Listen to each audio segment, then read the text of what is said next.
সালামু আলাইকুম রহমতুল্লাহি আবরকাতু। সবাইকে আমার ইউটিউব চ্যানেলে স্বাগত জানাচ্ছি। মিষ্টি কুমড়া খুবই সহজে পানি ছাড়া অল্প পানি দিয়ে আপনারা রান্না করবেন, তাহলে মিষ্টি কুমড়ার তরকারি স্বাদটা কিন্তু আপনাদের অনেক ভালো হবে। তো অনেকেই মিষ্টি কুমড়ার তরকারি কিন্তু পানি প্রচুর দিয়ে রান্না করে। তো আমি সাজেস্ট করব মিষ্টি কুমড়ার তরকারিতে আপনারা পানি দিবেন না, আর যদিও দেন একেবারে লো দিবেন, তাহলে দেখবেন তরকারিটা কষিয়ে রান্না করলে অনেক মজাদার হবে। তো আজকে এই সিক্রেট টিপসটা আমি আপনাদের সাথে শেয়ার করব। তো অল্প পানি দিয়ে মশলা কষিয়ে নেবেন, তারপরে কিন্তু সুন্দর করে সেই মিষ্টি কুমড়াগুলো আপনারা কেটে পরিষ্কার করে ধুয়ে রেখেছেন, এটা কিন্তু মশলা কষানোর উপরে আপনার সব কিছু ডিপেন্ড করবে। তো আমি কিন্তু মশলাটা সুন্দর করে কষিয়ে নিচ্ছি। তো কষিয়ে নেওয়ার ক্ষেত্রে কিন্তু আপনারা সব সময় করবেন যে মশলাটা লো আছে কষিয়ে নেবেন, তাহলে মশলাটা পড়ে যাবে না। আমি কিন্তু লো আছে সবসময় মিষ্টি কুমড়া যখন রান্না করব এইভাবে দেখেন মশলাটা কষিয়ে নেব। তো এইভাবে কষিয়ে নেওয়ার ক্ষেত্রে কিন্তু তারপরে ধোয়া মিষ্টি কুমড়াগুলো আমি এখানে দিয়ে দিব। তো আপনারা যারা নতুন আমার ইউটিউব চ্যানেলটা অবশ্যই সাবস্ক্রাইব করে দিবেন, আর আশা করছি আমার ভিডিওটা সম্পূর্ণ দেখবেন এবং লাইক কমেন্ট করে পাশে থাকবেন। তো মিষ্টি কুমড়াগুলো আমি কেটে রেখেছি, যেহেতু মিষ্টি কুমড়াগুলো কিন্তু আমি এখানে ধুয়ে দিচ্ছি। তো একে একে সব মিষ্টি কুমড়া আমি এখানে দিয়ে দিব, কিন্তু দেখেন দিয়ে কিন্তু সুন্দর করে লো আসে আমি কষিয়ে নিব। তো এইভাবে কিন্তু সবসময় মিষ্টি কুমড়া আপনারা রান্না করবেন, তাহলে দেখবেন মিষ্টি কুমড়ার তরকারির স্বাদ দ্বিগুণ বেড়ে গেছে। তো দেখেন আমি সুন্দর করে কিন্তু এটাকে কষিয়ে নিচ্ছি। তো কষিয়ে নেওয়ার ক্ষেত্রে হয় কি, আপনারা জালটা একটু কমিয়ে দিবেন, তাহলে কিন্তু খুবই ভালো হবে। আর গ্রামে যারা মাটির চুলাতে রান্না করে তাদের রান্না তো আরও বেশি মজা হয়।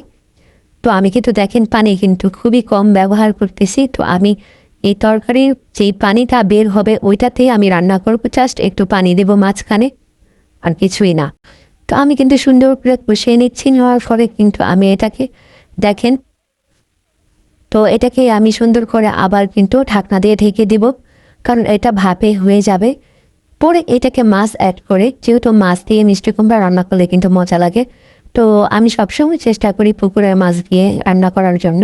তো আমি শ্বশুরবাড়ি থেকে যখন মাছ আসে তখন আমি ওই মাছটা রেখে দিই মিষ্টি কুমড়া দিয়ে রান্না করার জন্য। এই লাউটাও কিন্তু আমাদের বাড়ির। তো দেখেন একেবারে কুচি লাউ, খুবই মজাদার হবে রান্নাটা। তো আমি আপনাদেরকে এই কথাটা বারবার বলছি, আমার ইউটিউব চ্যানেলটা কিন্তু অবশ্যই আপনারা সাবস্ক্রাইব করে দিবেন। তো দেখেন সুন্দর কিন্তু আমি এইভাবে অল্প অল্প করে আছে আছে রান্নাটা করছি। মিষ্টি কুমড়ার তরকারি রান্না করতে জানলে কিন্তু গরুর মাংসর মতন হয়। তো ভাজা মাছটা আমি এখন এখানে দিয়ে দিব। তো ভাজা মাছটা দিয়ে কিন্তু আমি সুন্দর করে দেখেন একে একে অল্প অল্প করে আমি নাড়িয়ে চাড়িয়ে নিব।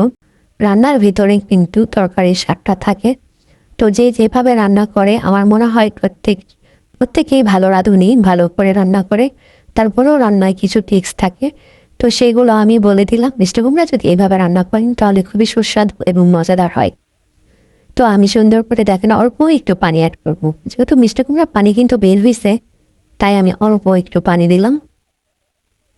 তো দিয়ে আমি কিন্তু সুন্দর করে এইটাকে আবার ঢাকনা দিয়ে ঢেকে দিব, কারণ এটা বলক আসার জন্য। ফাইনালি আমি কিন্তু এটার বলক উঠেই গেছে। তো আমি এটা ঢাকনা উঠিয়ে দেখবো কি অবস্থা। খুব সুন্দর একটা ফ্লেভার আসছে, মাশাআল্লাহ তরকারিটা খুবই ভালো হবে। তো আপনাদেরকে সবাইকে আমি বলছি, আমার ইউটিউব চ্যানেলটা যারা এখনো সাবস্ক্রাইব করেন নাই অবশ্যই সাবস্ক্রাইব করে দিবেন। ভালো লাগলে লাইক কমেন্ট